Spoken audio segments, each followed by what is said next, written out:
Hello, everybody. Welcome back to another Beyond the Methods podcast. Today in the podcast, we have Daniel Prado. Daniel has been a good friend of mine for many years, and because of that, the podcast is a bit different than usual. I mean, many people that come on are my friends, but usually the podcast is about things beyond the method, specifically about music, art, photography, or other things that inspire their art. Whereas in Daniel's case, he was leading up to FISM. So I wanted to talk about that, how it is to prepare an act, and what goes into fooling other magicians, as that was one of his primary goals. I hope you enjoy the episode. Just a quick note, there were two random cuts in the episode. We had some technical difficulties. So if there's a random moment when you go like, huh, that was weird.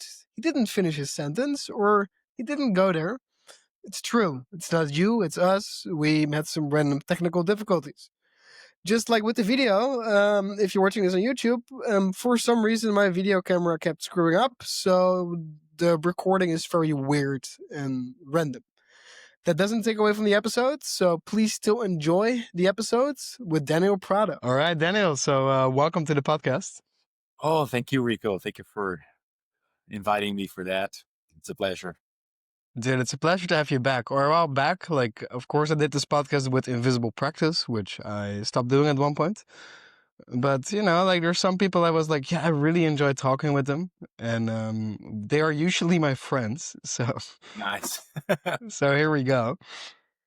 No, but I think like we became friends like just before we started that podcast, but sort of because I think we are similar in some regard that we have very deep appreciation and respect for certain details. So like Definitely. with coffee, it's like, okay, we're super nichely just nerding about like some coffee bean. Yeah. Definitely. And I think like that for me, that also translates into my magic in some way. But like, I'm wondering how that is for you. Well, I'm not sure when it all started, because when every time I try to like pull my memory in terms of when did I start being so nerdy about stuff, I actually don't remember. I think it was such a gradative. I don't know if that's word. Gradual, maybe like. Oh yeah, gradual process. I think. Well, I'm going to do something very like out of the limb right now. So I'm a guitar player, right? So I taught guitar at a school for a long time, and at a certain point, I'm not sure if it was like around 2005, probably. I noticed that my picking technique wasn't accurate because I was teaching students to play things like Dream Theater or Metallica sometimes, or some Nordic heavy metal bands. I don't remember the names of it, but fuck it, whatever. And I was getting some difficulties in terms of coordinating my right hand with my left hand. So I started trying to understand alone because I wasn't like studying with some teacher or whatever. It was 2003 because I remember 2004 I went to study with a guitar teacher. So I'm a self-taught guitar player. So I started noticing Paul Gilbert playing. Paul Gilbert is this amazing guitar player that he plays for Mr. Big and whatever. So I started noticing that his hand always moved in a specific way. And I said, oh, maybe he's alternating everything. And I didn't know about the alternating picking at the time. I was already a guitar teacher, but I was just like starting in with a few students. And so I started like noticing the little details of the hand or the where the pinky fingers stays in the guitar and how to do this. Maybe that moment I started understanding the importance of the tiny little microscopic details of everything. It was when it all started. Like, and since then I started like every time I was practicing stuff in guitar, because I wasn't a magician at the time, I noticed that I needed to understand why some things are that way. So probably it was that was a spark that led me towards being a nerd in terms of details and trying to understand the theory behind it. I'm guessing. I'm Mhm. now 45, so 46 in a few months, so I don't remember everything. You are too old now to remember when you started being nerdy. Yeah, probably. But how do you Sorry. think that translates? Mhm. I'm sorry. I was a nerd, and when I was a kid or a teenager, but a nerd in the Mhm. sense of liking science fiction or liking science. Okay, not Yeah, being yeah. sort of a uh, detail-driven person. Okay, like I like to roast my coffee. I wasn't that way when I was a kid. I'm sorry. Yeah, but I also think that the meaning of nerd sort of got very became very vague. Yeah, Where like we're used to like the nerd from like the American television or the television shows, like the guy with the really big glasses, like with the hunched back and just like getting bullied by everyone. yeah. And now we're more like, nah, I'm a nerd. It's like, okay, cool. So you like nerdy shit, which is actually always very cool. I always have this discussion with my girlfriend, like who is the bigger nerd, because she's like into films and Lord of the Rings, and she did like her PhD. She's doing her PhD now. She did her master's in like Community, so like the TV show Community. Like she researched all of that and like the lines of storytelling. And it always ends up with her going like, "Yeah, Rico, but you like Excel."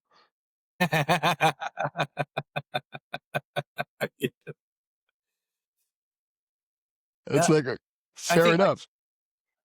I think there is a word, right?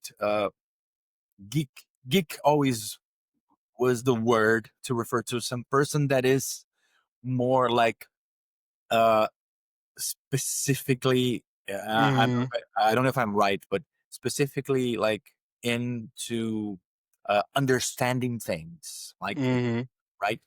Whereas the nerd was more like of a that kid that was like in home all the time playing video games and being like mm, liking comic books and stuff like that. So I think nowadays probably we fused people fused these two words together, like the nerd mm. and the geek are because I think most of the time geeks were nerds.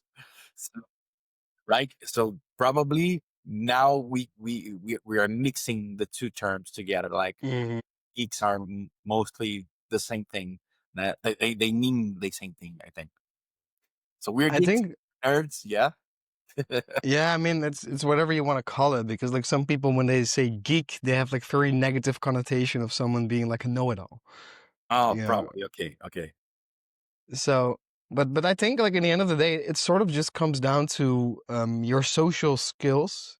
Yeah, yeah, definitely. I had this guy I used to work with who was like, when I was listening to like what he was into, like what he was reading, like very intelligent dude, like reading a lot of things, like very good at comprehending information. I was like, wow, this guy is really interesting. But at the same time, like everything in my head was screaming, he's such a fucking nerd. But not in like the good sense, but Okay. in the awkward sense. And I was like, yeah, but how is it that when I know this person that's like into like history and knows a lot about mythology and science, that I think, whoa, that's such a cool dude. Like I would love to pick his brain all day. Where with the other guy, I'm like, you know what? I kind of don't want to talk to this person. Yeah, I think that comes with age also, because I've always been this guy that wanted to know lots of things. And when I was around my 20s, or probably at the beginning of my 30s, Mm-hmm. uh, people often uh, referred to me as an arrogant person, probably because I was, Mm, without noticing it. And mm, because every time, like, you know, sometimes some people say something and you correct them, like, no, this is not this way. This is okay. And I started learning that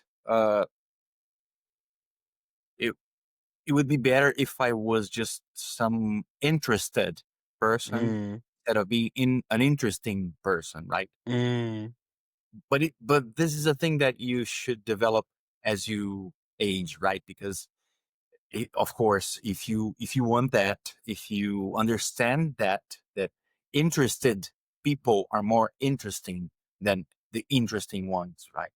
So if Yes. you listen to them, if you pay attention, if you smile, so I started trying to develop this side of my personality instead of Mm, trying to be interesting, which is it's difficult for an artist, right? Because most of the time you're like trying to show that you have this abilities or skills. So I play the guitar, and I always was this introverted guy. So mm. I was a shy kid. I was the ugly kid in school that got beaten up by the bullies. But like most of the time in my school period. Same, dude. Same. And then when I started like playing the guitar, I started becoming this cool dude that plays the guitar, and I played very well when I was younger. So suddenly I was on a stage like playing guitar, and people like applauding or cheering. So Mm, it was a dilemma for me because when I got out of the stage, I was the same introverted person that didn't want to talk or didn't want to like do social interactions too much. So but that's one of the things that I think art, music, and magic made me a better person because it made me develop skills to deal with that outside of the stage, right? So, mm, okay, I'm on the stage, I'm playing, I'm being the center of attention. People want to like talk to me after it. So I started developing the skill of being a social uh, person, which is most of mm. the time for me now. It's something easy to do because I'm an artist for so long that I'm used to it. But uh, Mm, it's a strange feeling still, like having to deal with the attention, people coming to me and talking to me. So strangers talking to me. So I smile. I'm a decent guy, but at the same time, I'm most of the time trying to run away and go to somewhere that I'm alone and with my friends and safe, right? So I'm mm. an introvert. Uh, Have you also like experienced like when you were younger or maybe still like people come to you and they give you like very big praise and compliments and it feels almost sort of like this is yeah, not me. it's very strange because at one point you want the attention because you're looking for the stage, you're looking to perform, but at the Hmm. same time, I'm not that show off guy. So when I'm out of it, it feels dislocated. Like it's not. I tell this story sometimes. I don't know if I told you already, but in 2004, I played at a band. That's where I met my wife, Bianca, and we played in a lot of gigs. Like in 1 year, we played probably in 100 shows. So it was a very intense year. And there is one bar in my town, and we played like probably once or twice a month. Okay, Mm. a very heavy, like packed with people bar, like 300 people in a very small space. So it was one of the most important bars of my town, and we played there. It was a time that in Brazil, at least, people still smoke inside places. Oh, that's gonna be fun. Yeah, so it was insane. It was 2004. People drank a lot. I never drank, so I drink today like very like small. Sometimes I drink a beer. You know, we share the beer in the Czech Republic. So I like beers. I like a whiskey sometimes, but I'm not I never, almost never drink to the point I'm losing my awareness, right? So it's just Mm. here, probably a dose of whiskey, very rarely. So I'm not a drinker. I never was. I never smoked. So it was a strange place for me to be in between the sets. Okay, so every time I played a set, when I finished it, I put my guitar on the stand and got out of the bar and and I sat on I don't know, the square. It was a square, Mm.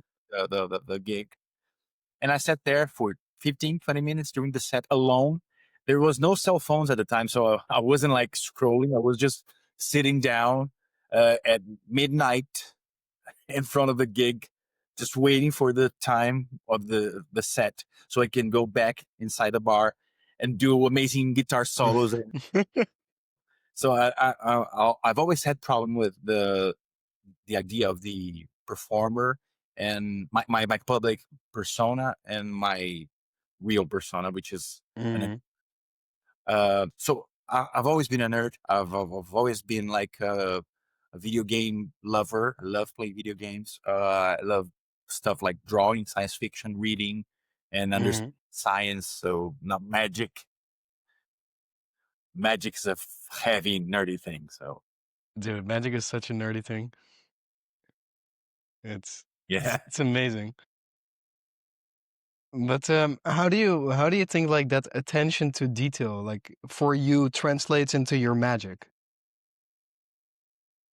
I think the last years probably were. I think everything started when I developed my invisibility theory, the things that I research the most, probably.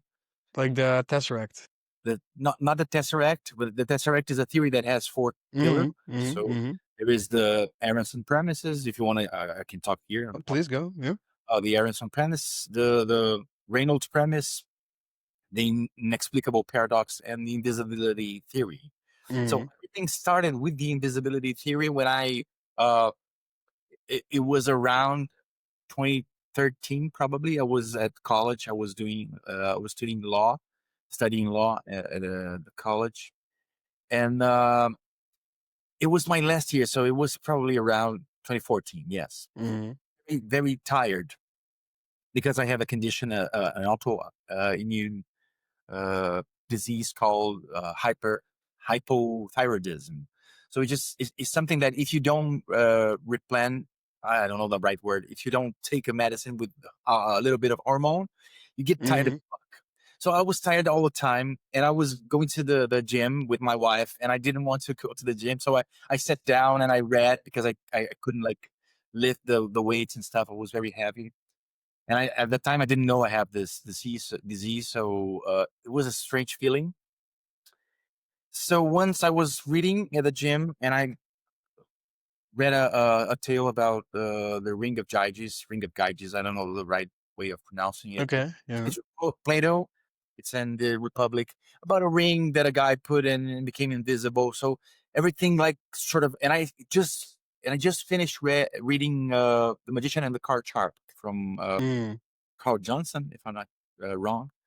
And it's amazing. It's an amazing book. I love it. I love it every page of it. It was a very very interesting book about Vernon pursuing the guy that did the center deals, and everything like sort of melted up in this idea that we need to be invisible. And Vernon had this very specific point of view in terms of the relationship between how magicians handle the technique and how card sharps handle their techniques. Uh, Mhm. what he said, what he thought was, well, magicians are lazy people because they're not with their life in the line, right? So Mhm. mess up is just okay. You messed up. Okay, you screwed up. But if a card sharp mess up, he dies, right? So and we're trying to imagine not a okay friendly poker game where you try to steal something or conceal a card. We're not talking about casinos like in Las Vegas or Mhm.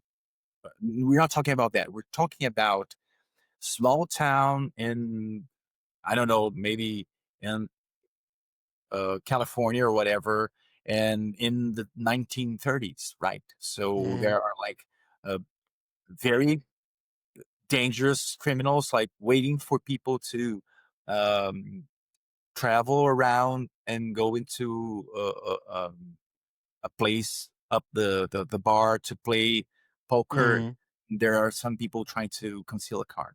We're talking about that level of danger, right? So if you Mhm. mess with a criminal, you can really die, right? The guy can just pull up a pistol and shoot you in the head. So it was a very dangerous activity. So he was talking about these.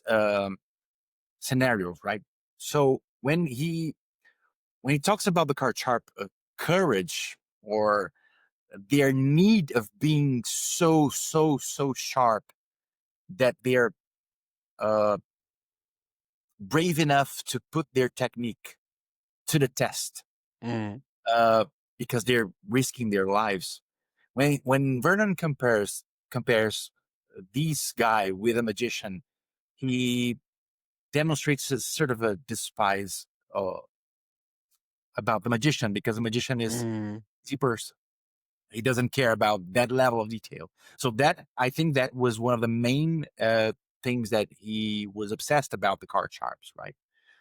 The attention to details. That's the thing, right? So if you are thinking about putting your life at risk, using your skills ups, you must be 100% of your game 100% of the time.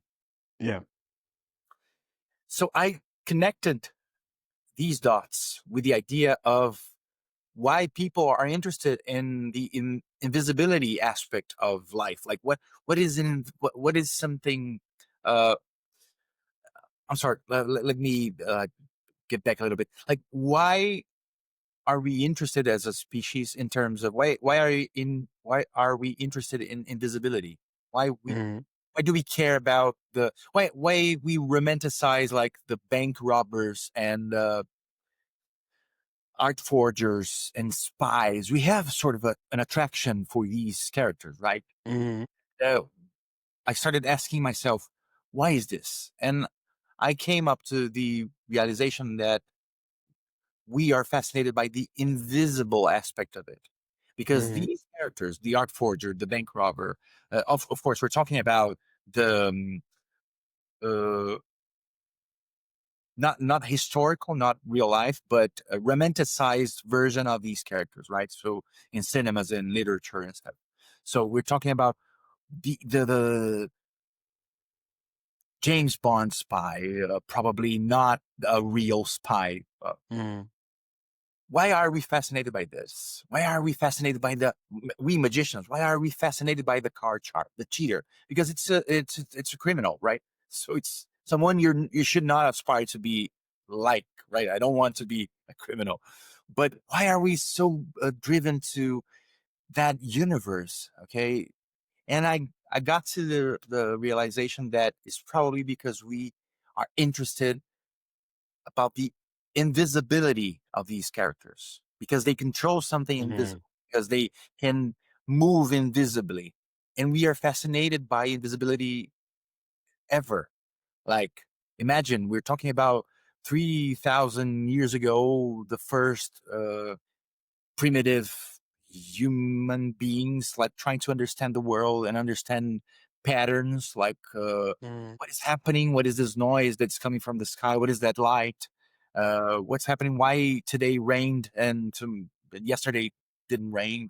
So we're trying to understand the invisible world, and we came up with ideas such as magical thinking and things to deal with reality as a species. I'm talking about thousands of years ago.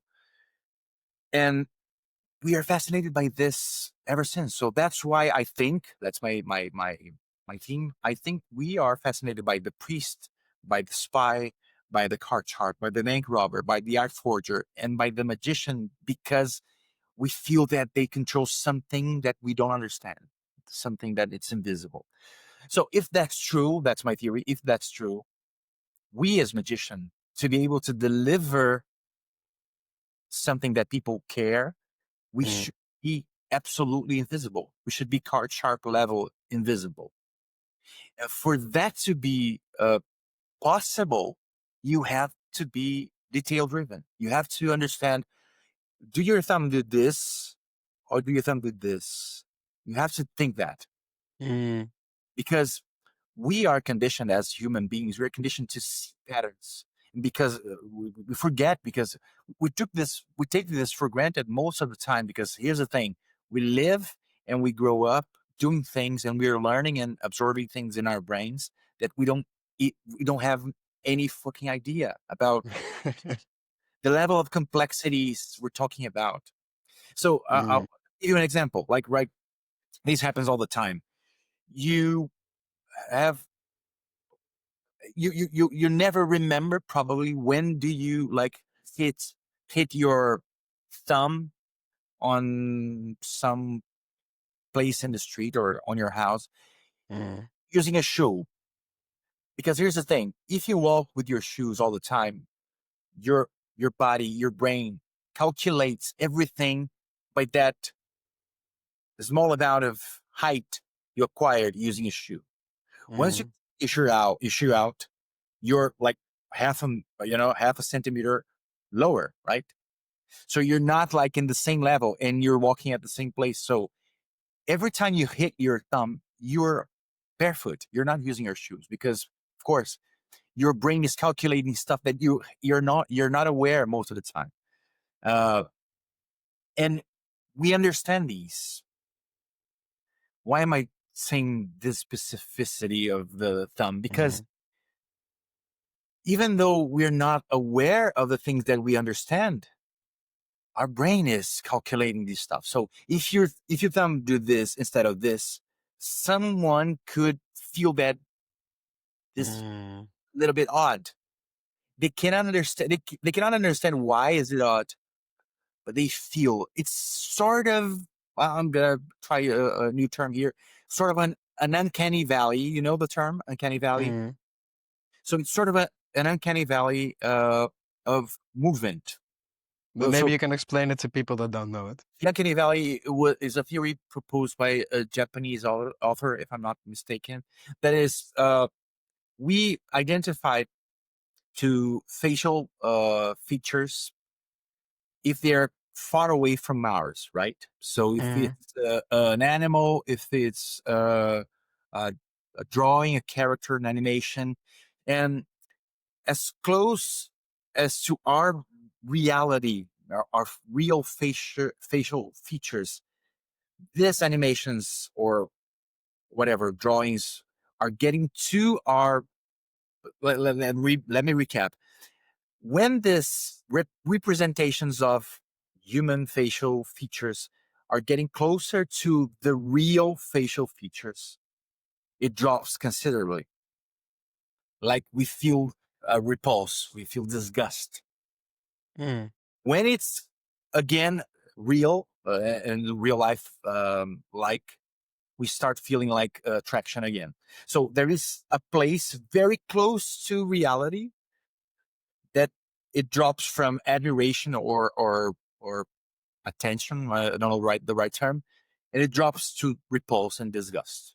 These place, this place is called uncanny valley. So I'll give you an example in movies, like when I think when they did Shrek 2, I don't know, Shrek Mm. 2, children started feeling afraid of the human version of Princess Fiona because it was too close to a real person, but it was not quite a real person.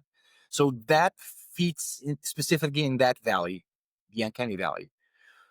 Uh, it's psychologically, if I'm not mistaken, it's related to how we feel about corpses and things that are in decay. So if we see as a clothed monkey that we are, if we see a dead person like 3 4 days after they Yeah. died, we're gonna feel disgust. But because their facial features are like getting away from a, Uh, a healthy facial feature, it's difficult to explain that in another language like in English. no, But no, no. But I get completely what you mean because it's like you're saying, okay, usually a human has these facial features, yeah, but when they're decaying for a few days, like the life is out of it, but also like the oxygen and the energy and the blood flow is gone. So the body starts to decay. And then, like, the face will still be human like because it used to be human like, but now it's decaying a bit where certain features are starting to fade away. yeah. So So then, mm, maybe that's why people feel disgust and repulsed by this almost uh, identical facial features. So right. it's in that valley, right? That's why it's called uncanny valley. It's a very Mm, subject. So if I'm talking like going back to the method, If we're talking about uh, similarities with real life movements, if we're doing some very specific thing that needs to be concealed and we're not considering that it should look like a real movement, it could be in sort of an uncanny valley of movements. I'm just brainstorming here. And that's why people, maybe they don't know what's happening, but they don't like it. They don't understand. They feel like Mm. suspicious about it. So my answering finally your question, my detail driven understanding of magic goes this way. Like I'm trying to be able to get as close as possible to what is like to not do anything. Because Mm. if magic exists, that's the whole thing, right? If magic exists, if I'm holding a coin, right, and that's the coin. Uh, so how did I? Oh fuck! Yes, good job, Eva Yep wannabe. Yeah, that's I'm not prepared, but that's the thing. If I'm doing this right and I open it, that's the thing, right? So I'm holding the coin here, Yeah. but I'm thinking about naturality, right? So if I close the coin, it's not. I'm not prepared. My and I open it, I'm trying to understand that this cannot happen, right? I cannot do this. So Yeah. I have to try to, while doing this, conceal the coin. But here's the thing. I have to feel that this is a natural thing to do. So now I'm doing it slowly, right? I'm closing my hand and opening it. This level of not doing this or whatever it is I'm doing. So I'm trying to, for instance, everyone knows that. Like if I drop the coin here, this hand doesn't matter anymore, right? So Mm. I cannot do this and become with my hand here. It doesn't make sense because I just dropped the coin. Coin is here. That's the thing. So I have to think of how it would be if I was actually a magician. So if I was actually a magician, I would close my hand, open it, and the coin wouldn't be here anymore. Mm. That's what magic would look like. So whenever I have to do this as an illusionist, as a creator of a technique to get there, I have to get this in mind. So if I was a magician and I did this, I will never be with my hand here because there's nothing here, right? Mm. Here's the thing. I dropped. So it's just sometimes just one small thing. Uh, but we're talking about two different vanishes. What if I'm doing the retention vanish, right? That's the same. So if I'm doing the retention vanish, I just put my hand in this hand with a coin. It's away from it. But at the same time, there's a question. Why am I doing this and putting the coin here, right?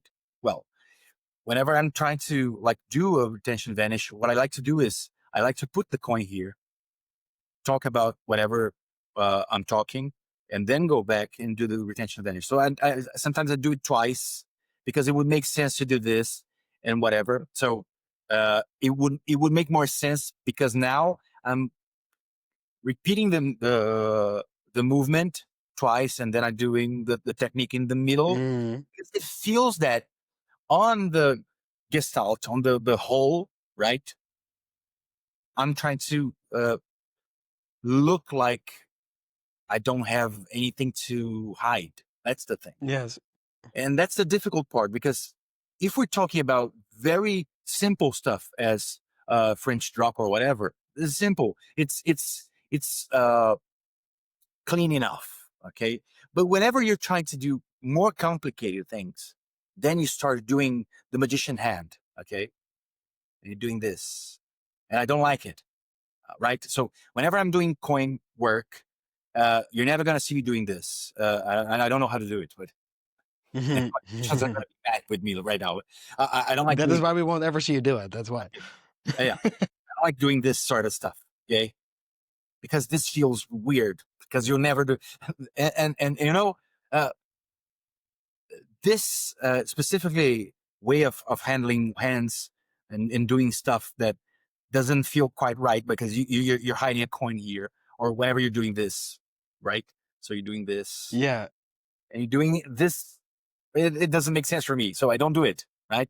Because this is a very strange position. And I don't know if I'm doing it right, but whatever. That's the idea of concealing and doing magician hands. Okay. And coin magicians like to do this sort of stuff. I personally hate it. Okay.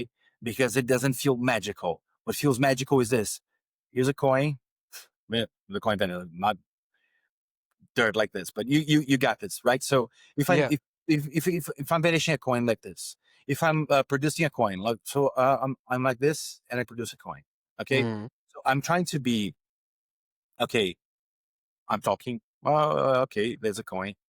Uh, and every time I'm creating a new technique or trying to learn a new technique, I try to make it as invisible as possible in terms of how it's uh, close to a real movement. I was in last Saturday. I was performing my act here in Porto, and between the acts, because we were four artists, three from Portugal that's gonna compete in FISM. There's a Russian artist that we invited to do another stuff, and in between the sessions, between the acts, each one of us were performing something for the audience, right? So I wanted to talk about. I wanted to do two effects, but I wanted to get to have an intro. So I started doing something that was like this. Okay. So well, just wait a second. I was uh I was doing an intro that was I said this. Well, illusion, not like this, right? So illusion is not the art of what you see, it's the art of what you don't see. I take my hand out and say this is when you understand that magic can only happen without a map. Fuck. Ridiculous. This coin is not good. But let me do it again. So illusion is not the art of what you see. I produce a coin. I put the coin and I close my hand and I say magic is the art of what you don't see. Right? Illusion is not the art of what you don't see. I open my hands again and I say there's another layer that magicians only can see. It's the method. You can look for the method, but you're not going to see anything. And then I make the coin appear again. So the thing is, I put the coin once, close my hand, talk about the idea, open it again, pick up. Next time, I'm doing a fake put. So, of course, this is a conditioning move to make Yes. people rebuild their memories, understanding that they see the coin. But at the same time, I'm conditioning them to see this. This is the thing that I'm doing. Okay, boom. Okay, that's what I'm doing, and then vanishes. And this is sort of a small detail, right? You don't need to do that because vanish is boop, vanish. Okay. But I think it's important to understand why is it you're doing the coin? Why is it you're doing the recash? So this would make in the long term a more natural feel to the whole thing. And I believe that the more natural it feels, more magical it will feel because relate the audience. That's the thing. The audience can relate to what they're seeing. So they're not seeing the magician doing this because this is not relatable. And there's a very just to end up my argument. I think I showed you this eventually because I absolutely love this. It is a British show called the IT Crowd or the EE Crowd, how they called it. It's amazing. It was from 20 years ago, probably with Chris O'Dowd and the fantastic Matthew Matthew Barry, I think. I should look for it. And I there's should an look this up now. uh, You haven't shown me that. I think it's Matt Barry. Do you know the IT Crowd? No, dude, I've never seen that. You will absolutely love this. Matt Berry, I think it's Matt Berry. Yes, Matt Berry. Matt Berry made one of my favorite shows all the time. Yeah, Matt Berry. What We Do in the Shadows. What We Do in the Shadows is one of the most. Do you know what Yes, Shadows? of course. Yeah. Fuck. Yeah. So the IT Crowd, and there's an episode that there is two guys working on the IT and a girl. Okay, so the girl, Mm. so the guy, I'm going out tonight with my boyfriend, and the guy says, "Oh, you know the magician," and she says, "Magician? Yeah, the guy that looks like a magician." And she said, "No, he doesn't look like a magician." And then it cuts to her in Mm. a restaurant with the guy, and the Oh, guy, I've seen this. Yes, yes. "Do you want the salt? You know, is the regular salt? Uh, salt."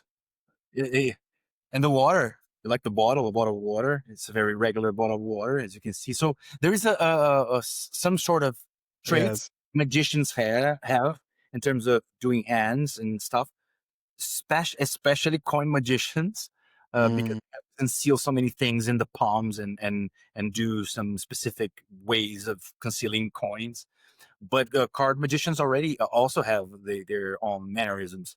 But here's the thing: for me, I believe that you have to, if you want to deliver a magical feeling, an impossibility feeling, you have to relate to what is to the audience, to what the audience perceive as a natural thing. Otherwise, they're gonna feel it's a trick. Oh, it's an interesting trick you did. That's what they're gonna. Mm. If you want to deliver impossibilities, you have to work like specifically in the tiny details of everything to feel that you're not doing anything else. Anything else. What they're seeing is what. Mm. But where do you think in that like lays the border, right? Because like you are able to handle a deck of cards, so you're gonna handle cards differently than a layperson, and the same thing goes for a coin or other props.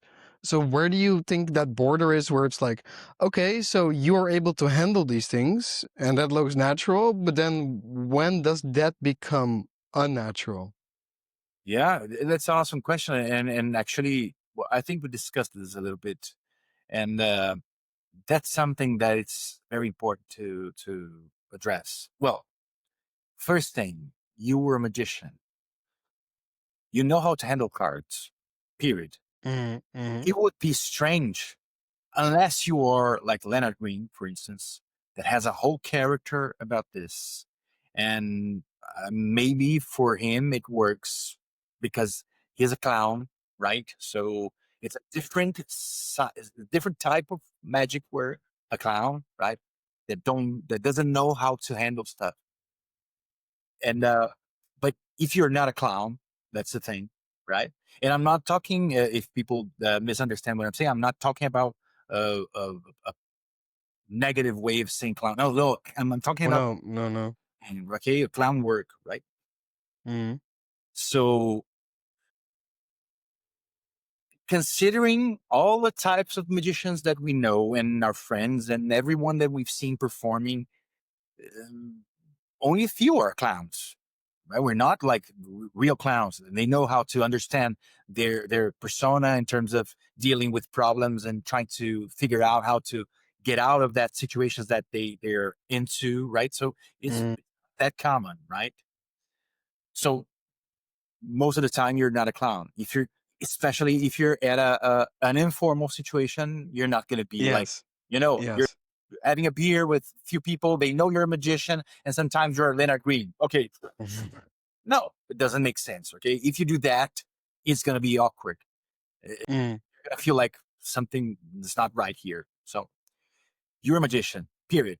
If you're a magician, you probably know how to handle cards better than lay people. So that is expected. That's what we have to like just pick up deck cards here. So that is expected. They didn't know how to like do this. This is a magician thing. Like people don't know Mm. that usually, like in the Unless hands, they're American. Yeah, but right? So they don't know that. But here's the thing: you know how to do that. You know how to control cards. You know mm. how to do a swing cut. But these are basic stuff, right? These are basic stuff. So they feel like okay, you're handling cards, you're shuffling cards. You're not doing this, right? No, not I doing hope this. not. Yeah, the angle of the camera, I'm just putting in a different way. So you're not getting to oh let me shuffle the cards. Well, you're not gonna do that. Atlanta Green style. Okay, fine. So you do. You Okay. understand. There is a basic handling that you have to know because you handle cards. That's your job. Yes. You have to try if you want to deliver this. If that's your style, of course. If you're doing cardistry and flashy stuff, it's your way of doing magic. You can do that. For me, and that's my opinion, my way of thinking about magic and my way of thinking about delivering an impossibility. Okay, Mm, be very clear. Delivering impossibility and not doing just a fancy trick. I'm talking about mm-hmm, delivering an impossibility. So if you're doing that, I think flashy moves and I don't know, cardistry can get in the way of that because everything that you're doing falls most of the time in the uncanny valley. That's unnatural. If they did, I learned this like a long time ago. If this person can do this sort of flashy stuff with the cards, my card appearing out of nowhere, it's what it was supposed to happen. mm, So for me to be an impossible thing, you have to get out of the flashy stuff and look as close as possible to how they would handle the cards. mm. As close as possible. Because if you are handling like them, it's also a strange thing because they count on you to be a little bit better with the cards than they are. Yeah, and So, especially if they hired you, it's like, wait, what? oh, well, definitely, yeah. If we're talking about professional settings, definitely you need to know how to do that. But that's what I do. I like to do simple stuff, simple controls that are Mm, invisible and natural because it looks natural. Not it is unnatural, and I already talked about this in my theories because you cannot be natural because you have to do so many complicated stuff, but you have to work to look natural. yeah. Just to I don't know if you're gonna ask me something about it, but on my FISM act, I'm gonna perform with a FISM next week. Uh, I was performing to my wife. Like I performed for the first time for the public on the last Saturday, and it was Mm. a great performance. It was an 8 out of 10, 8.5 out of 10, so it was good. Okay, that's pretty nice. Yeah, yeah. Uh, I changed two things Mm, with the stuff that happened. So I can feel that because that's the most important thing. I want to feel that at the end of the act, I was for me a 10 out of 10. Okay, so I'm sure yes. now it's in the hand of the judge, and whatever they decide, it's not my fault because I did the best that I could. So after I performed, Bianca, my wife, told me, "Well, it's amazing because you don't see. I can't see you doing anything." Well, but that's a really big compliment from her. Yeah, yeah, because that's my goal. So everything that it's amazing how this whole year since I developed the act until now, every tiny details, uh, like if I do this with my body, Mm, it was an important choreography. So if I do this with my hand, it's an important choreography Be- mm, because I'm concealing something in the long run. mm, So told me, oh, you put your arms because I've seen magicians doing this all the time. It's common in FISM acts. Um, mm. magicians lapping stuff and grabbing stuff from below the table, and you see them doing it, right? You see them Yeah, doing. You don't see them picking up, but you see them picking up, yeah. right? Because they're doing this, and they sometimes appear something, and they drop something out of in the lap. And what I did was my hand goes down and goes up, and nothing happens. There's nothing there. And then my hand Mm, goes down again. And I move my body and nothing happened. But mhm. there are things happening during the whole time of the act. Things are happening. Yes. But there is a choreography to in the very specific detail, like hide this in the long run. So Mhm, we all know that as a magician, if you create a pattern of movements, okay, if you do a mannerism specifically to count cards and you want to fake count or whatever, you do this specific thing so you can mhm. hide. And then probably there's a technical term that the dumb I don't know, but there is a technical term for this. So what I'm doing is this, but the goal is, it feels like there's nothing happening because it should look like this. If I Yeah, want it's something, kind of called that conditioned naturalness. yeah. I knew it. There is a technical term. but there's this in very small details, things that I'm not saying that I can't achieve that 100% of the time, probably not, but that's the goal, that's my drive, that's where I want to be, that's what my practice is about. So if I'm doing this, I'm trying to get close as possible to the Mm. true movement, and that's the thing. I think what's very interesting in what you said here is that, Vernon always sort of used to say, like, be natural, which we get, and it's something that's said so much that at one point it sort of loses meaning, at least to many people, I feel like. But, like, when you were just talking about this, something else clicked. Because I believe, like, many communication books, they talk about how I think like 90% or something of your communication is nonverbal. Yeah. And when we see another person, like, in the distance, or they come up to us, or they enter the room, like, within a few seconds, we make a subconscious judgment of who is this person, how does that person act? Because sort of like we're making this calculation of, like, okay, we've seen all these people that have this sort of body language act like this in the past, so hence this person must act like this. And through the process of how you're moving and doing things, like, you're conditioning them, you're teaching them more about how you are as a person, what you would do, but with that also what you wouldn't do. Yeah.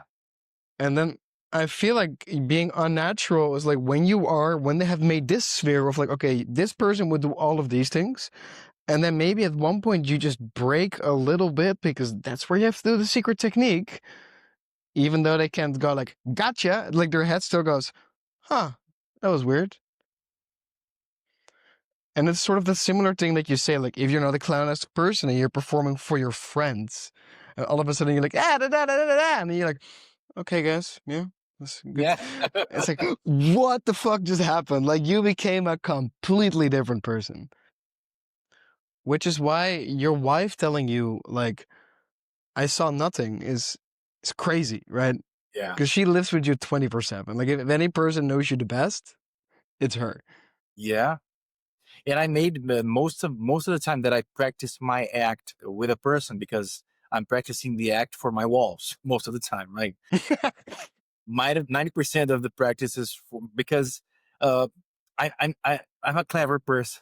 I try to be as clever as possible. Like, my act is, I can reset my act in probably a minute. So when Yeah. I'm finished, if I need to perform again in a minute or so, I can reset. Mm-hmm. So I I I, I think this is clever because it allows me to optimize my time in terms of rehearsal. Because if your act, like, it's a big, of course, I'm a card magic, I'm competing in card magic, so it's easy. But if your act is a stage magic and you have lots of things flying away and sand and water, like for Miguel Munoz with water, so it's difficult Mm-hmm. to rehearse, right? Um, so what I tried to do in my stuff and in my creation process was to be able also not only to deliver a good act, but also be able to contain this as much as possible so I Mm-hmm. can practice. So I'm practicing for my walls, but every time I'm practicing with someone, I said this because there are very little spectator interaction, okay, on my act. So they're important.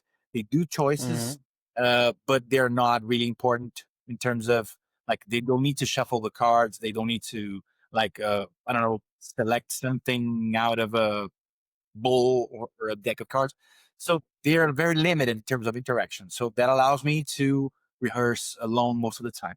But I needed to test the ideas. So Bianca sat down with me. They did the act for her like 50 times. I don't know. And she was like, okay, she knows how stuff works. So when she's, Mm-hmm. and she says, I didn't see you doing nothing. So it's very important. And I understand that for her, Nice. it's two things, right? First, she's my wife. She knows me. Mm-hmm. Second, knows the act. She knows what's happening. So if she doesn't see anything, it means that I'm closer to my goal, which is look like I'm really doing nothing. Because for FISM Act, what I understand is there are you never asked, but I'm going to answer anyway. When I decided to compete, I I look for the criteria for Yeah. the FISM Act, showmanship, routining, technical abilities, and sort of stuff like magical atmosphere, whatever. Yeah. So I don't know by heart, but every time I started creating something, I checked all the boxes, and I Which know is it's smart to do. Yeah.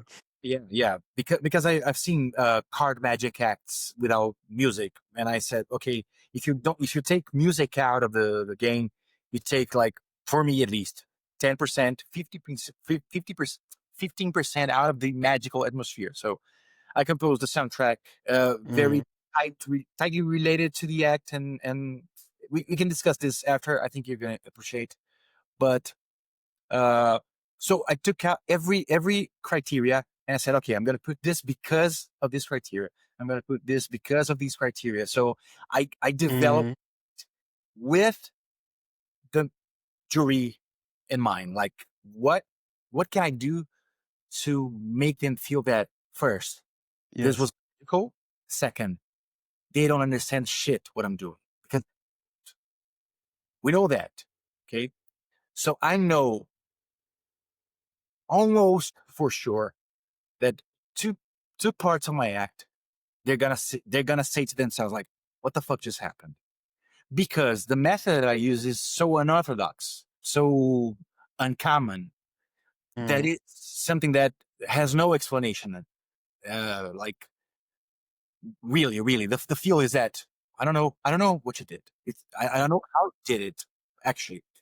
And but having this in mind, like, building an act, building an effect that has to be clean and magical and Mm. inexplicable for magician is a huge fucking challenge. And Yeah. for me, it's everything is related to what feels natural. So it needs to look like I'm doing nothing, because I've seen magic acts, FISM acts, and in 99% of the time I'm seeing what the magician is doing. Of course, if I'm in the audience looking in the screen is a different thing, and I'll probably have to question myself. But most of the time, the techniques, the way they force stuff, the way they handle double cards Mm. or whatever, it's fishy. It's the way people used to do. So Yeah. Yeah. yeah, yeah, lapping and grabbing stuff. So they usually do the same way because that's the norm, right? Mm. So having this in mind, what I did was, okay, I have to do this and that, but how can I conceal that the way it feels that nothing is happening? So Mm-hmm. that's the way I think about creating a magic act or an effect.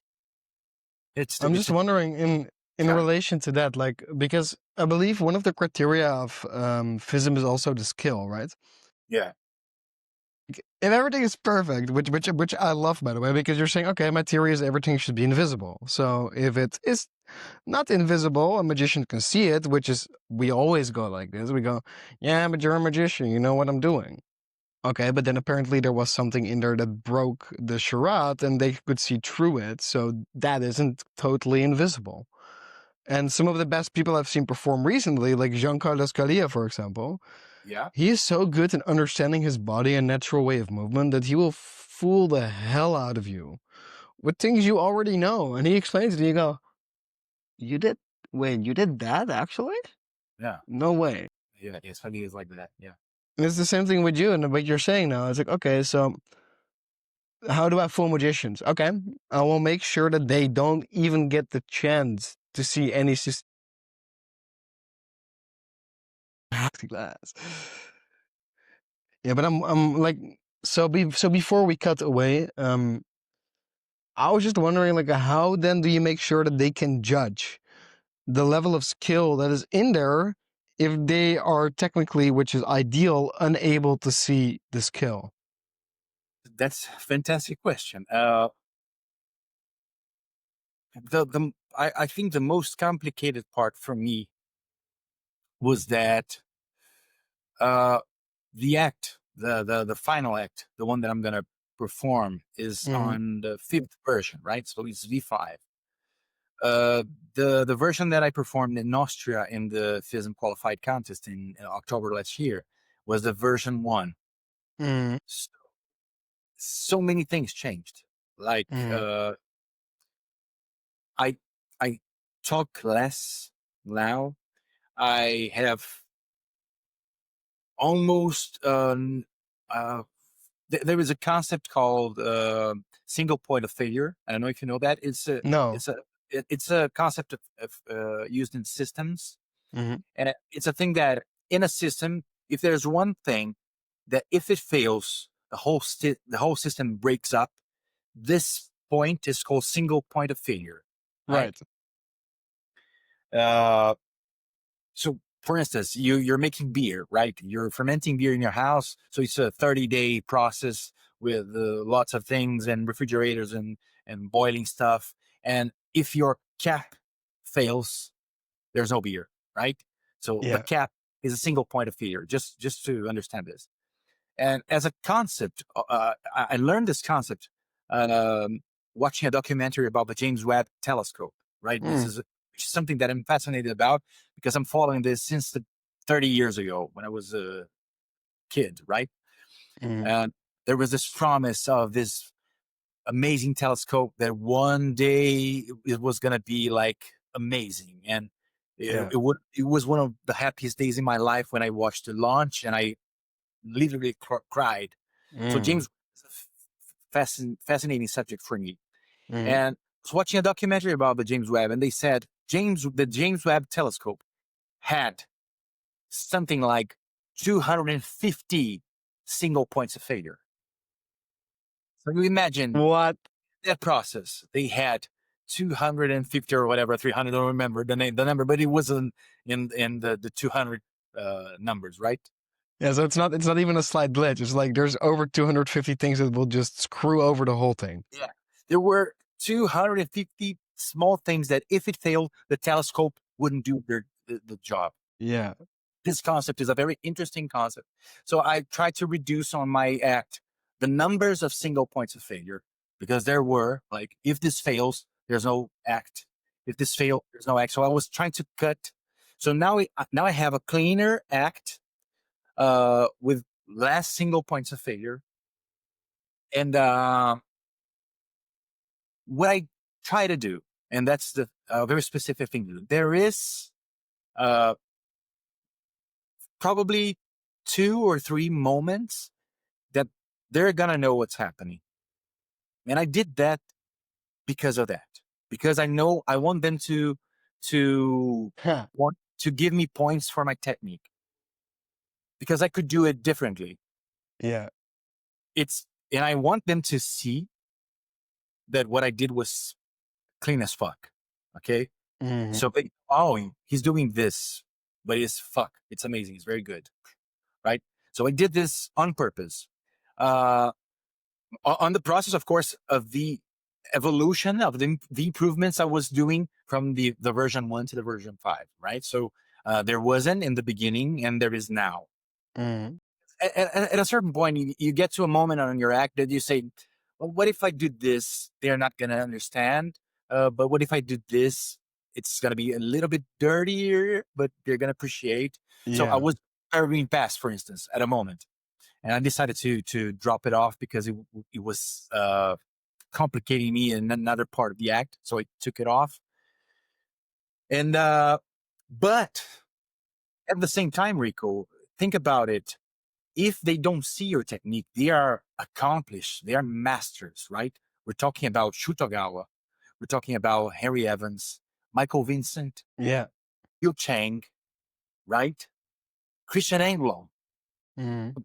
legends, right? We're talking about people that really knows their stuff. They're Yeah. inspired. They inspired me all my life.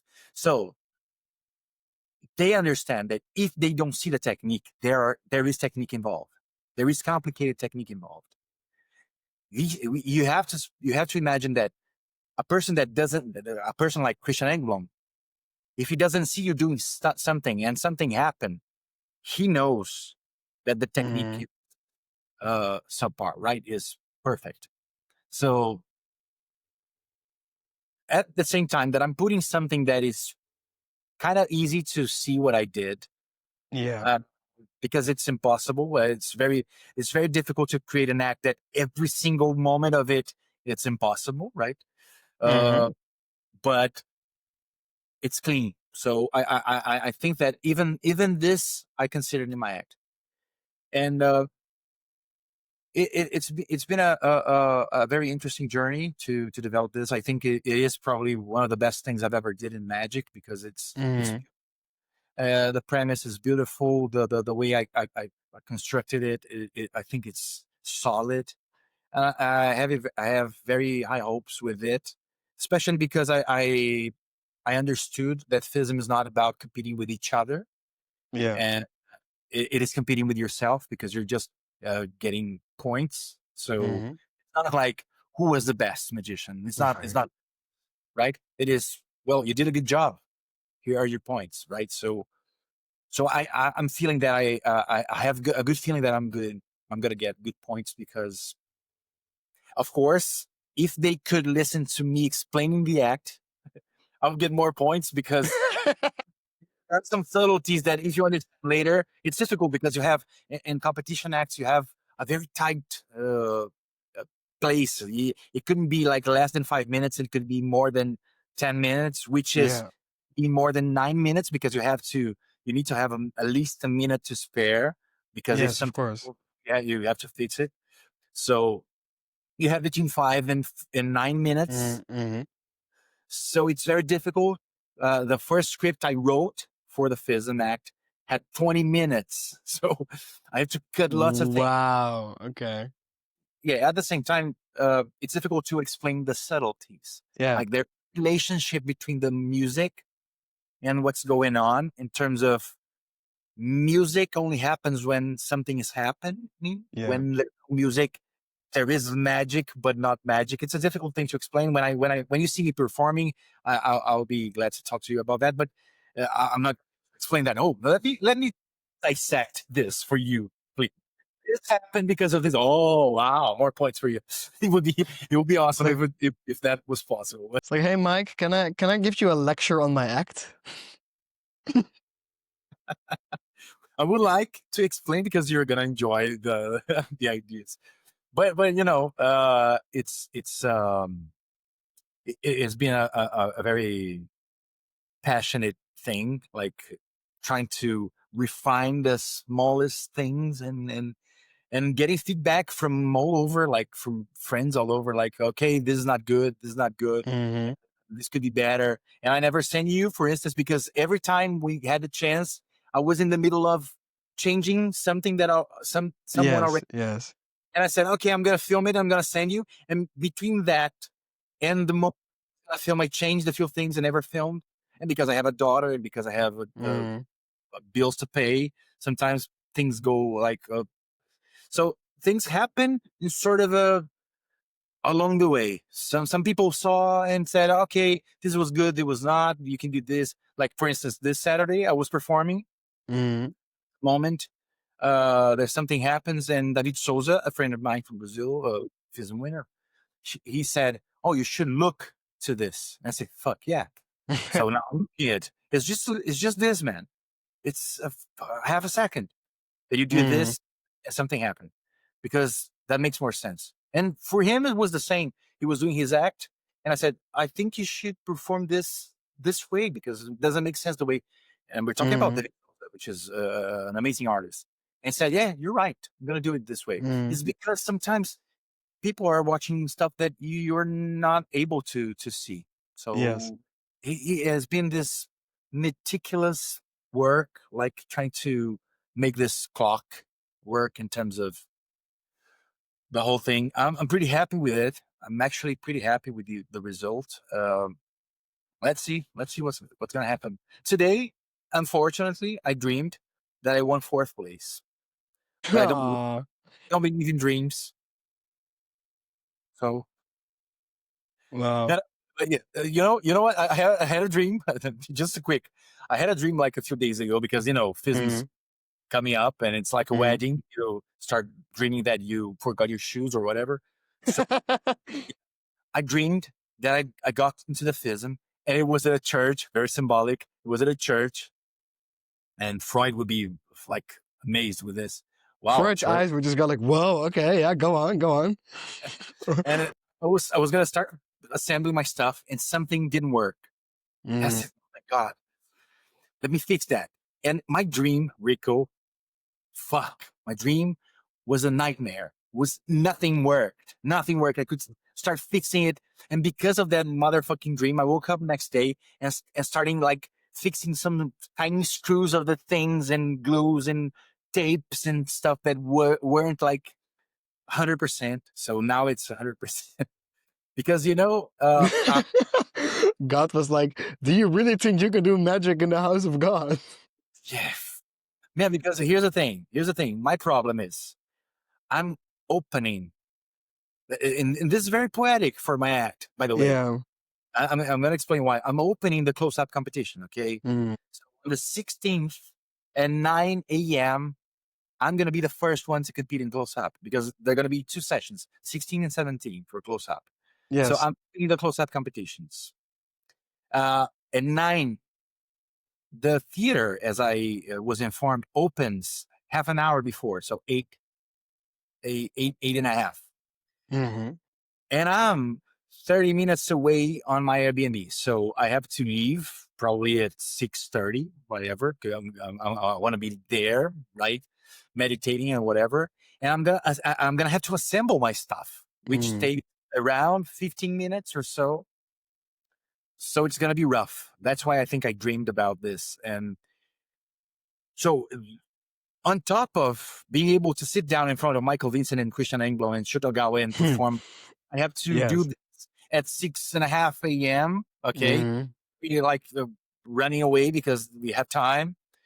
Um, so everything needs to be like it's tight as shit. Like I need to be able Yeah. to Yeah. Yeah.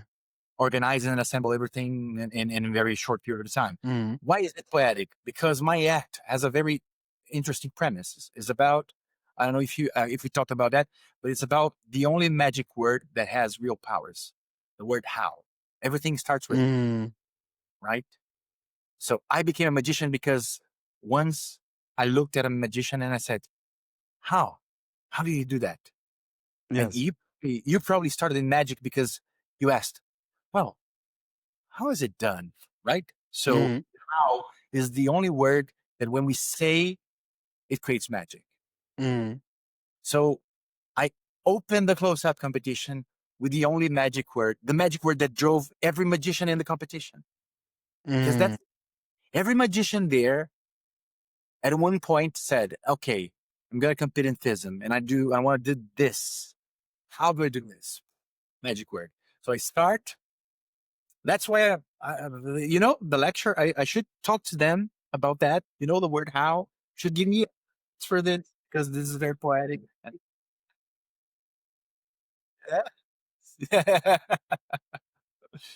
So that's you know What's that like in this journey, what do you think is like the biggest lesson that you learned about yourself, but also about magic? can you repeat the question? Sorry. Yeah, like in your journey towards FISM, like what is the Okay. biggest lessons that you learned about yourself, but also about magic? Wow, amazing question. I've been exercising humility for a long time now in terms of asking other performers, not only magicians, but every sort of performer for a long Mm. time now, probably 10 years or so. I've been reaching out different inputs from different people. Like I remember probably one of the first things I did on that direction was when I watched Avner, the eccentric. Yes. Yeah, he did a master class in Brazil once, and I watched it, and it just blew my mind. And I have a friend, a very good friend of mine, Ricardo Malerbi, uh, and he's friends with Avner. He made Avner's course in the Maine, I think, for a week Mm. or 2 weeks. I don't know. And I started like learning that there are other things in the performative arts that I could like not draw inspiration, because I draw inspiration of this for all my life, but getting feedback. Mm. Okay, maybe you should look like this. Maybe you should understand better what is your character. What is this problem? So I'm doing this for a long time now, probably 10 years or so.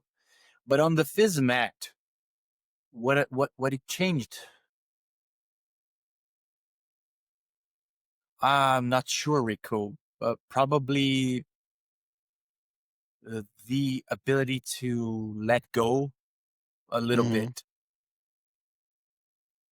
It's not 100%. I'm not saying this is this, but probably is letting go of stuff. Mm. Uh, because when I get to Portugal and at the end of 23, I knew I was going to perform at some conventions abroad. So I started creating some methods to fool magicians. I never did this, but I wanted to do that to create a reputation in live, because I had a reputation online because of my material and stuff, but I wanted to perform some stuff like people like, what the fuck? Mm.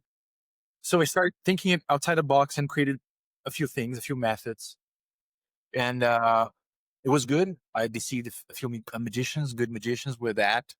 Uh, Probably, I don't know, probably Banero in Blackpool, because when I finished the thing that I did, he said he did this, and it was good for me. Okay, so Banero, okay, so this method was the first thing I would like to perform at FISM. And oh, by the way, the effect that I'm talking about is published on my Gumroad page, is the Hound. Mm. I'm sorry, I didn't want to perform this in FISM. Sorry, it was another stuff that I was Mm. trying and testing.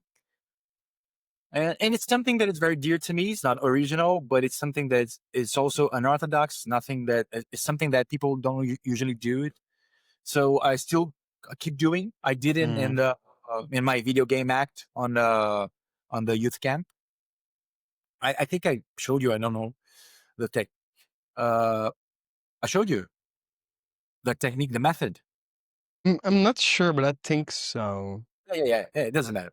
But I wanted to do that, okay, because it was something that I developed like very dearly, and I said, okay, nobody knows about this, nobody, but okay, most of the magicians don't know this way of doing this, so I'm going to do this in FISM. I'm going to blow their minds. And then I came up with, I stumbled a problem. What if they do this? If they do some specific thing to the deck, I'm screwed. So it's a Mm. competition. It's not an informal act. It's not a something that you can just fix it, because Mm. if you miss something, if you screw some things on a FISM act, you take points from it. So you cannot like do something wrong, clearly wrong. Okay, so I let it go, and I started developing a solution to that. How can I be that invisible, that impossible? And I came up with another one, which was on the version 1 of the act that I performed in Austria, and uh, it was good, but it had problems, so I had to let go already. So because it's on version 5, I let go of many things, and I had to, and I was glad I did it, because the results to it, I think it's now they're now better in terms of clarity. It's easy Mm. to as an audience, but also, as I said, it has fewer single points of failure, Yes. so it's safer for me. I'm feeling like when I sit down on my table to perform, I'm confident, and that's the most important thing. That's the most important one. Yeah. I'm not worried. I'm not worried. Mm. That's the thing. I wasn't on the version 4 or 3. Probably I sat down and I was worried. Like, what if this happens? What if this happens? I And remember this, you going to Vienna and telling me like, Rico, shit, man, I really hope it's gonna work because I don't yeah, know. yeah, because there are too many things that could go wrong, Mm. and now letting go of it gave me interesting and I think more beautiful solutions, more clear solutions. So letting go was a very interesting thing because, and I think that answers the question, which is in Mm. magic, most of the time, if you're a creator, if you're most of the time trying to create solutions to your stuff and do your own stuff, you know that most of the time is letting go of something that it's very dear for you in terms of method. Like, Yes. oh, I like so much this technique, but it doesn't fit this scenario. So you have to let go. And sometimes when you let go, you come up with the more interesting solution that deals with that specific thing on that scenario.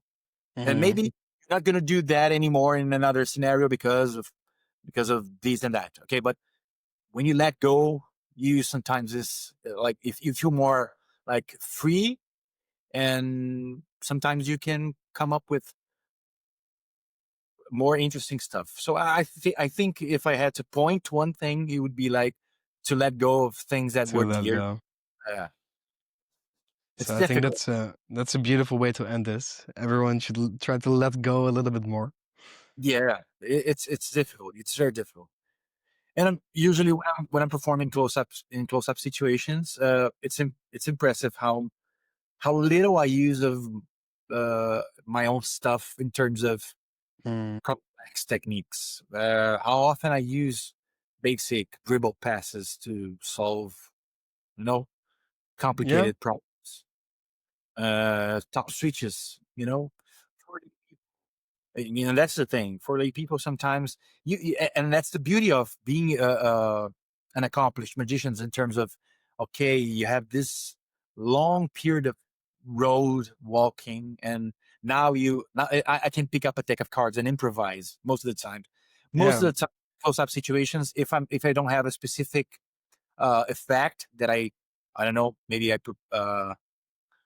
offered to the company that hired me, like, I'm gonna do this because of the logo of the company, whatever. Mm. Mm. But I'm not doing this, and I don't have anything prepared.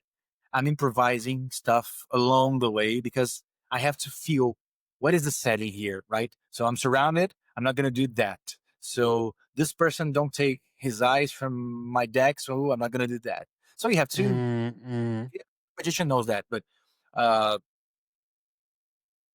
when we are when we are creators, we want to use our stuff most of the time. So that's an exercise. As for FISM Act, uh, it's more complicated because now you're thinking about highly trained eyes and the best magicians in the fucking world. Some of them best magicians in history. Like they're Yes. watching you, right? I don't know who's gonna be in the audience. It's a FISM, Mm. right? So FISM is the biggest magic event, right? So I can be sit down, right, on my table. I look in the audience, and it could be Dave Copperfield, it could be Darren Brown. I don't know, you know, Mm. icons. So whenever you're creating something, putting this in mind, it doesn't give me pressure, right? I'm not this kind of person. I don't feel pressure. I was talking to Kai about this actually. Kai was Yeah. talking about the jury, and I told him, and I said, Kai, honestly, being 100% honest, I'm not even 1% scared or intimidated by Michael Vincent or Christian Englund or Mm. Chicago. No, no, no. I'm 100% happy that these people are gonna judge me, But because that's nice. That's the nice. most problematic thing about competing actually, and I competed in lots of different things. Mm. So taekwondo, right? So here's the thing: the most complicated things in competitions is that there is a subjectivity from the judges, Mm. and if the judge is not a professional, it's not a good, and it's not good in what he does, he could let his subjectivity get in the way. So Yes. I was competing at a guitar solo competition here last year, right?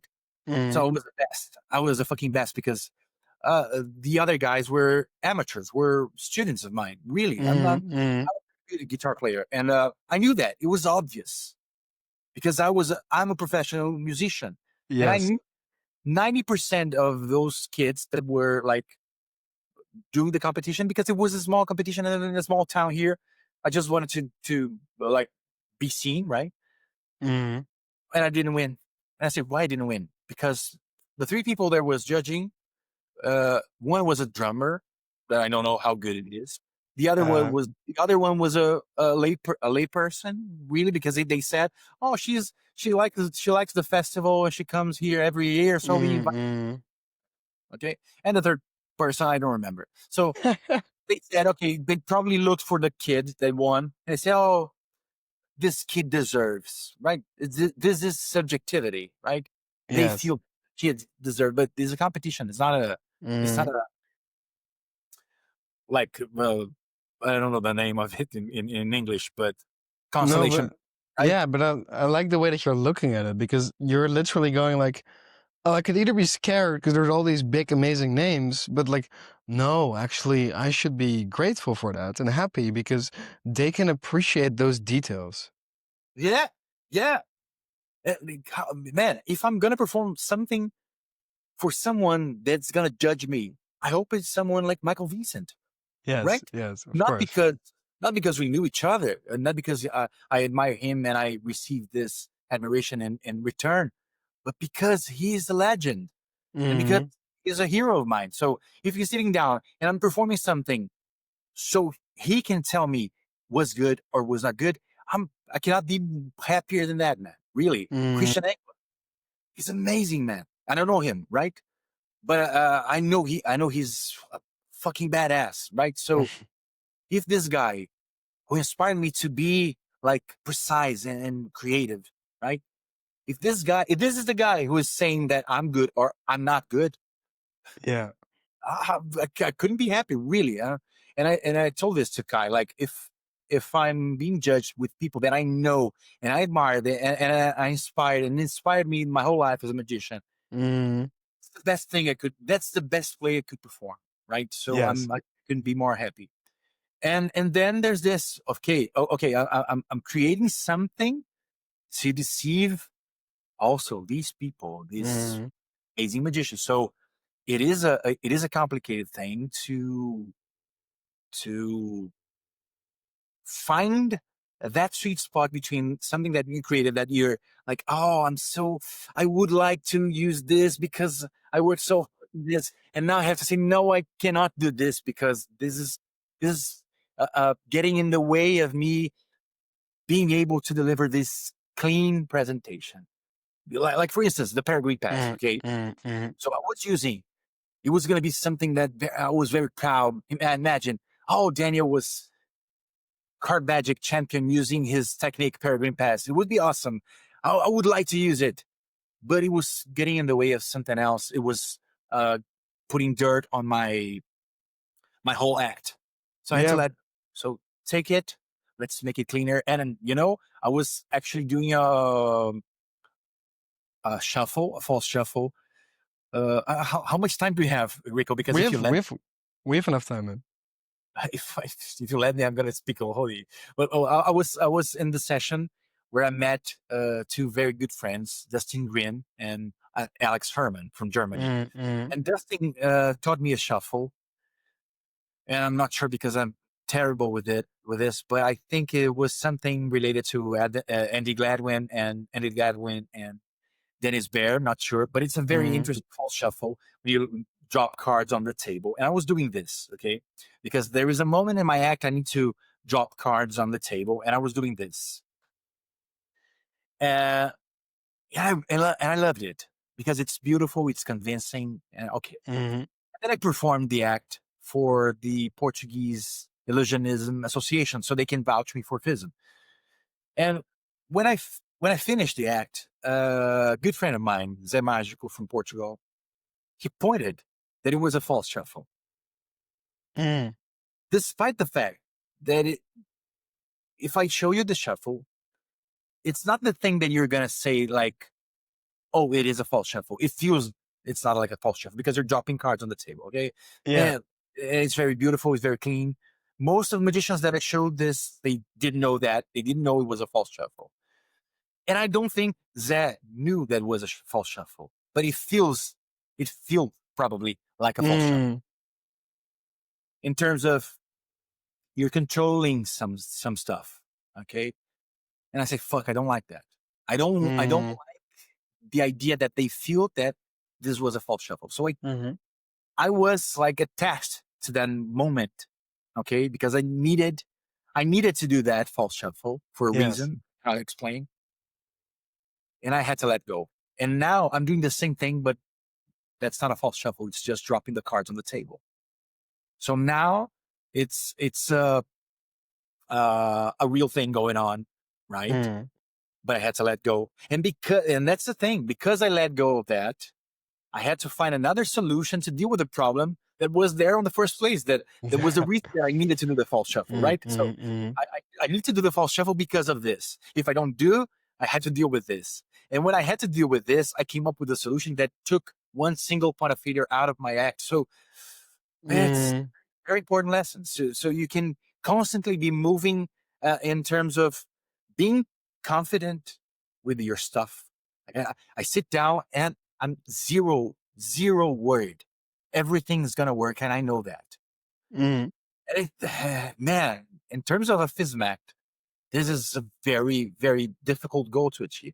Like, I'm zero worried. Everything's gonna work. And if it doesn't work, that's the thing. If it doesn't work, I know how to fix this. Uh, and finally, there is another thing, another lesson that I don't think that's a small lesson. The same friend, Zé Mágico, when I end up the act, he told me something that was very powerful, but very distressful, which was when I got to the end of the act. The end of the act is a huge fucking blow. That's the thing. It's gonna be something that I believe, and I'm confident about, 99.9% of the magicians and the FISM theater is gonna say, "What the fuck just happened?" That's not possible, right?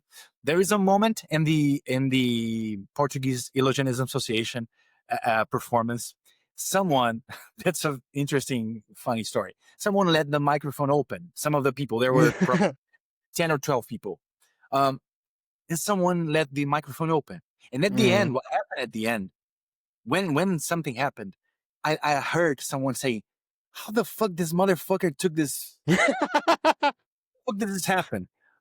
And then the other guy said, "Oh, I'm sorry, the microphone was open." So that's the reaction. I know that it's gonna be like, just happened. So uh, uh after I finished it, Zé Mágico told me, "Well, Daniel, there's a problem in your act. There's no curve. Like, everything you're doing is super clean and super impossible. So you did this. I don't know how you did. You did this. I don't know how you did it. And you did this. I know how you did it. And it's everything is impossible. So it's like you started juggling with 12 bottles already. Yeah. Worst part is you throw 12 bottles. If you throw 13 bottles, it's not going to matter because you already started like in the end. But this is very powerful, you know? If someone, well, everything you did was impossible. Wow, that's a big. But then they said to you, "But there's a problem because now you don't have a crescendo, right? Now Yes. you're starting to juggle with 10 knives, an extra knife. Nobody's gonna care about it." Okay, so I said, okay, so I have a problem because I created solutions to deliver punches, like impossible punches. So now I have a problem. How can I fix it? And this was Give me probably, give me 1 second. yeah. Yeah. So you were saying you had now you had a problem with the knife Yeah, juggling. now I have a problem because that was the goal. That was what I wanted. I wanted to deliver effects that were impossible. That's my goal. That's my thing. Notes, if you watch my masterclass, that's my thing, delivering impossible. So I was delivering impossibilities, but I never thought that it would be a problem. So the way I had to deal with that was not about the effects because I didn't want to dial down the impossibilities. It wouldn't make sense. Like, let me make it less impossible. Let me make less impossible so the end would be. I didn't want to do that. So what I did was trying to make, in terms of performance and presentation and speech and how to handle the specific moments, and try to create that Mm. curve in my performance, in my words, in my story, and not in the effects. So So you're creating more like an emotional curve in some way now. yeah, exactly. But also because the end is so good and so clean. Bernardo, Mm. Daniel, your end is super clean and super impossible. So you have to take advantage of that. So what I do now is I tell people, look at my hands, don't blink, or you will miss it. Mm. So I'm building this like moment of, this is a card. You're gonna think of a card, and will be your card, right? That's the thing. I'm not gonna switch. You're gonna name a card, and this will be your card. Name a card, Rico. 4 of clubs. No, but you see, that's the moment. Don't take your eyes off it. Name a card. It will be this card. It is a card. So it's not what happens in my act. What I'm saying is that I'm creating that moment of something freaking weird is gonna happen here, and I don't want you to take your eyes off of it because you're gonna lose it. So what I did was just creating this tension and this moment because the Mm. Mm. allow for it. The method Mm. can make people like, okay, I'm gonna burn his hands and I'm not gonna see it. So that's what I did, was like everything I do in the flow of the motion and the flow of the script, and everything happens like, okay, it's clear, it's clean, okay, Mm. but I don't draw attention because I'm doing stuff, okay. But at the end of it, there's a moment that I say, okay, from this moment on, I don't want you to take your eyes off my hands because something's gonna happen, and you're not gonna believe your eyes. So what I did was I created I erased a ball, right? So they can Mm. Mm. cut it. So that's what I did. Uh, I think it works because it didn't mess with the whole system, didn't mess with the whole setups in terms of naturalness and impossibilities of the other effects. And Mm. creates a curve, but this curve is created like I'm drawing more attention to the end that I was doing to the middle of the act. So this was a very interesting lesson in terms of performance. Like maybe sometimes it's just looking. Maybe sometimes it's like you can create power with your words more than with your act, because it could be like Mm. I was doing it in a way that if a person was doing like this, like he would lose the effect, Yeah. right? If Yeah. if if they blink, actually, and I'm not kidding, if they blink in the moment, they could lose what happened. So I'm Mm. saying to them, don't blink, pay attention, I'm gonna do it. So now whoa, wait, now I need to pay attention. Let's see. It happened. So that's interesting in terms of creating acts for theater or a magic show. Like maybe there's something else about what you're uh, delivering, not just the Mm. acts, but how do you handle the moments, if you can, if you need to Mm. use this. So I need to think more about that, but I think this was one of the most important things I learned during the FISM Mm. instruction. I think it's interesting also because like, you know, like the easy path to walk is to just say like, okay, everything is strong as hell. So what's the strongest? This. Okay, this is gonna be the end, and then I'll just tune this down a little bit to make it less strong.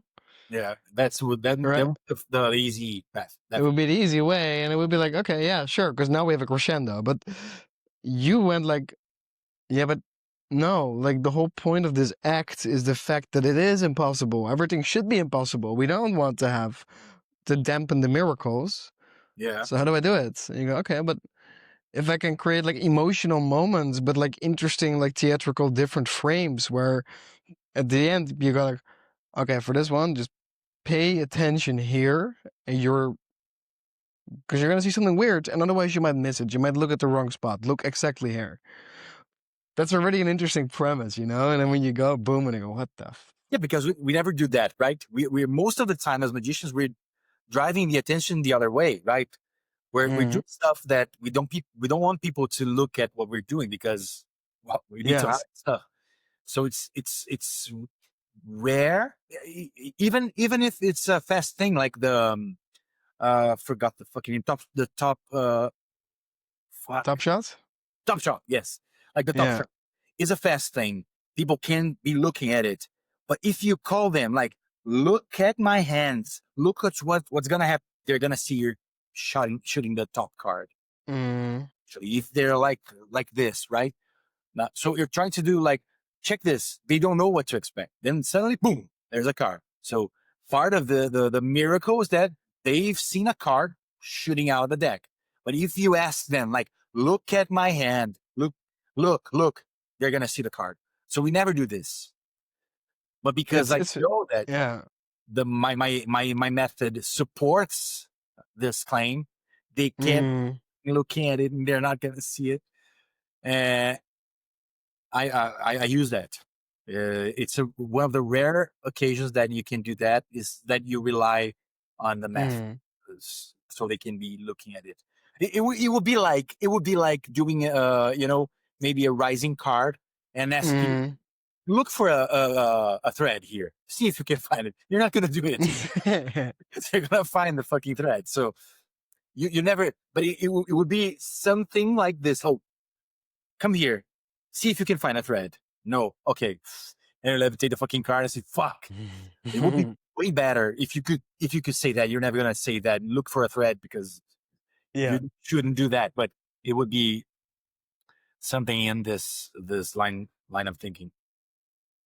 No, but it's like the interesting part there as well is like we always think about managing attention of the audience. So we always think about, okay, how do I misdirect them? Or as Tommy Wonder used to say, how do I redirect them, taking the miss out of misdirection? You know, he was like, how do I make sure that people look away or look at a specific place?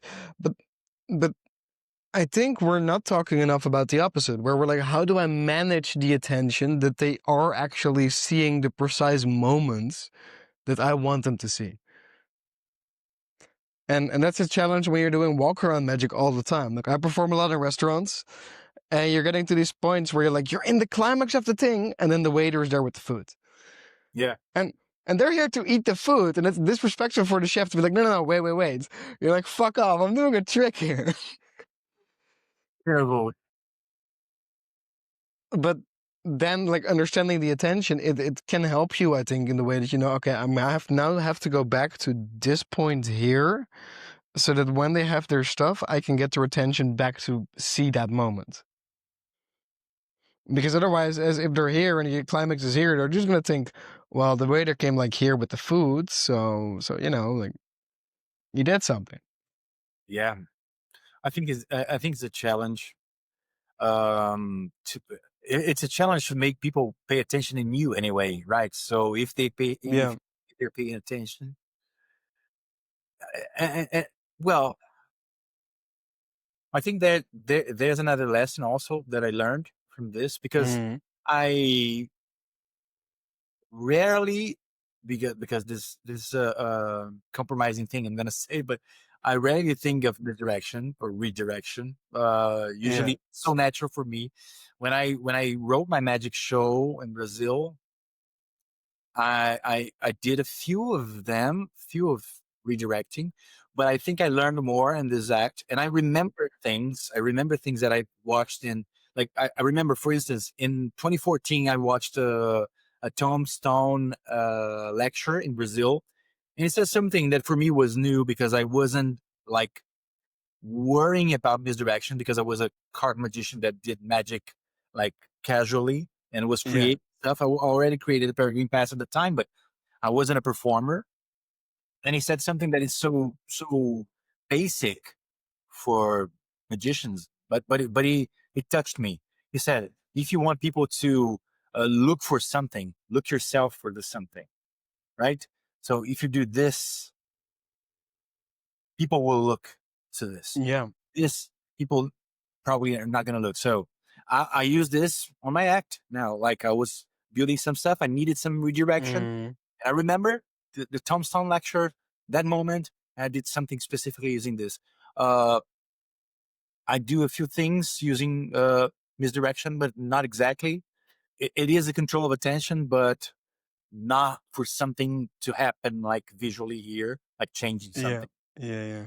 Yeah. Uh, Other stuff that I learned from Judy Carter in her book about stand-up comedy, and from I forgot his name. So sorry. I was in Blackpool watching a very interesting mime, a magician that is mime. Oh, I should remember his name. It was awesome, and he was talking about how you should act about something that you're holding. And Judy Carter says the same thing. If you're, I think it was Judy Carter also.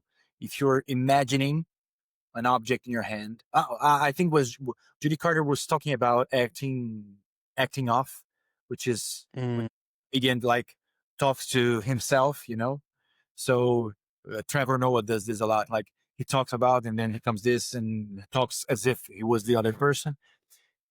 And she said also, if she's doing if you're doing something with an invisible element, you should imagine that this element is there, right? yeah.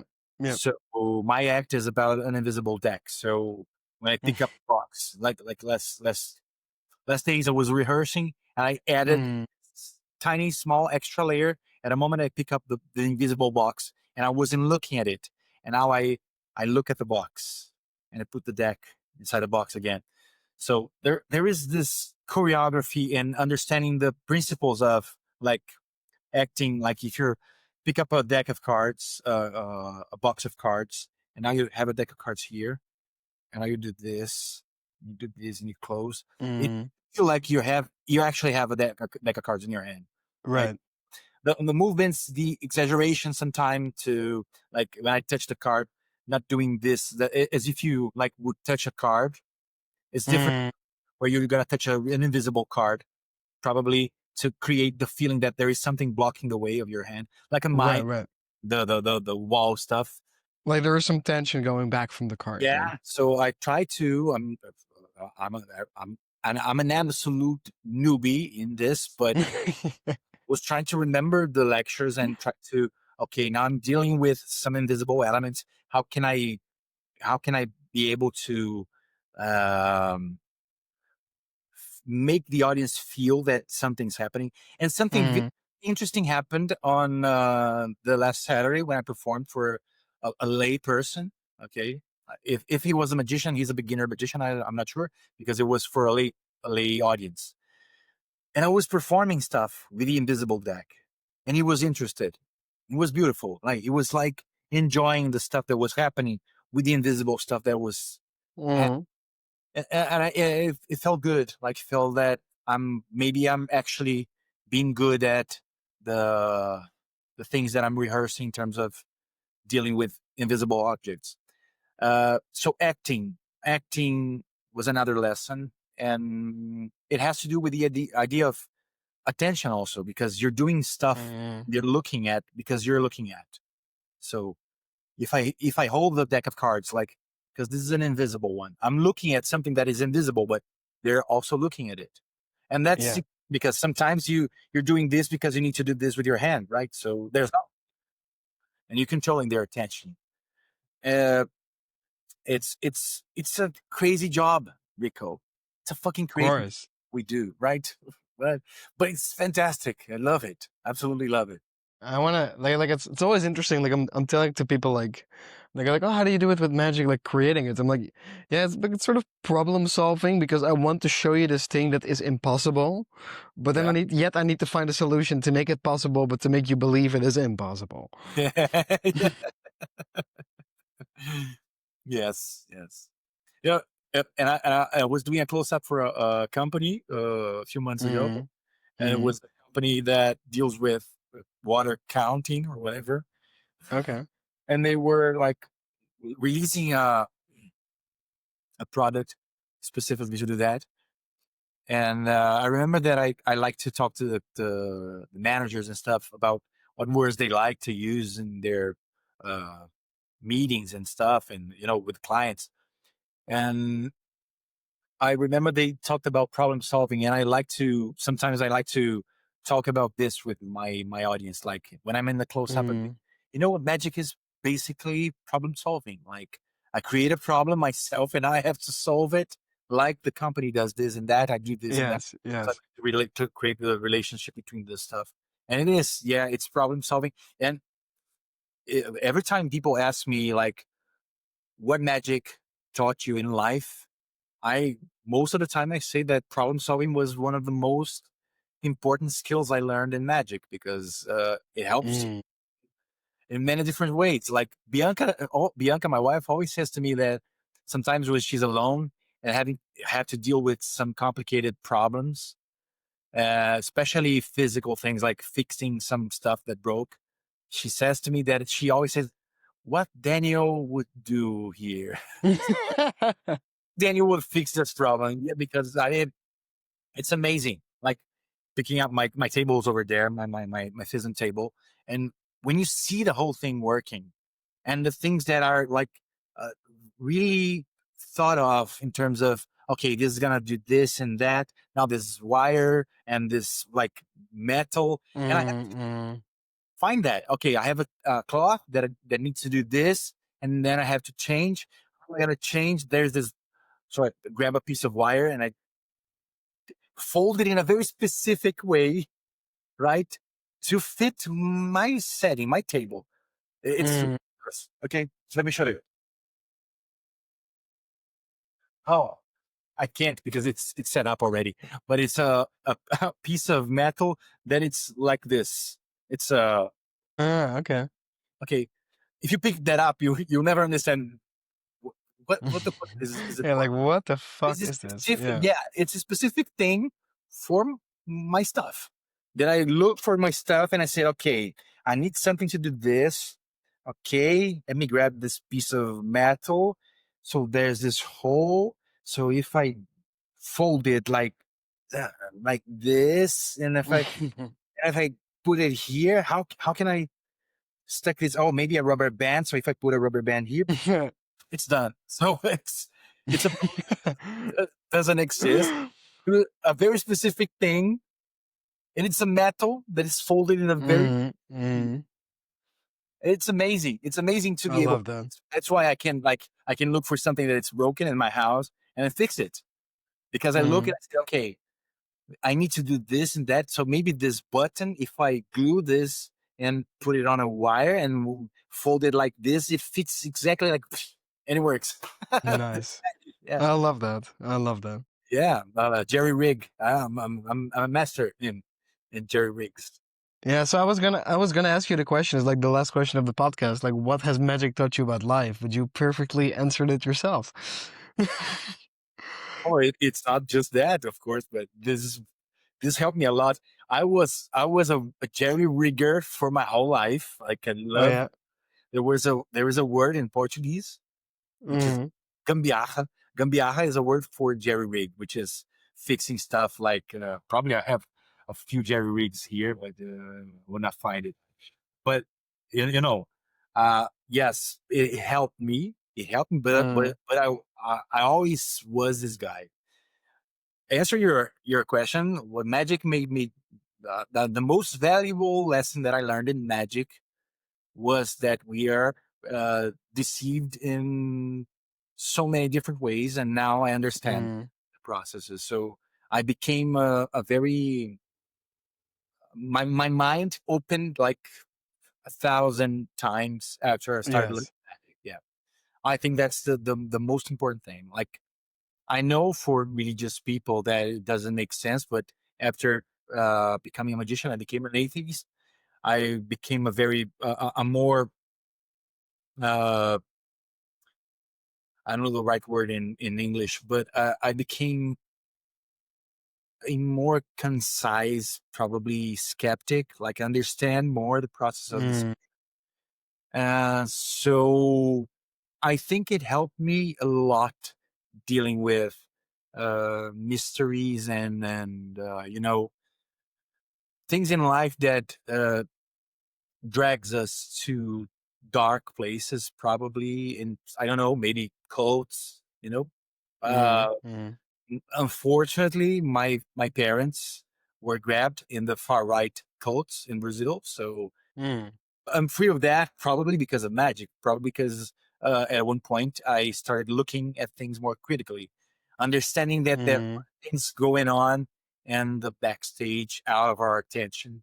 So I think that's the one thing I always say when people ask me about what I learned from magic So outside you fully. got a more critical view of the world. Yeah, I think so. Beautiful. Dude, thank you so much for being on the podcast. Thank you I for enjoyed having it as me. always. Of course, man. I I always would hope to have you back. yeah. Yeah, maybe, I don't know, maybe after being a world champion, let's see. Yeah, we'll see, because then I can get some more views, but I have to be like, I have to believe because nobody you else have to gonna believe. believe. But you know what? Like this is gonna be released after FISM, so like if you don't become world champion, just cut this part out, Okay. Thank you, man. Thank you so much. Awesome, man. Have a nice day, Rico.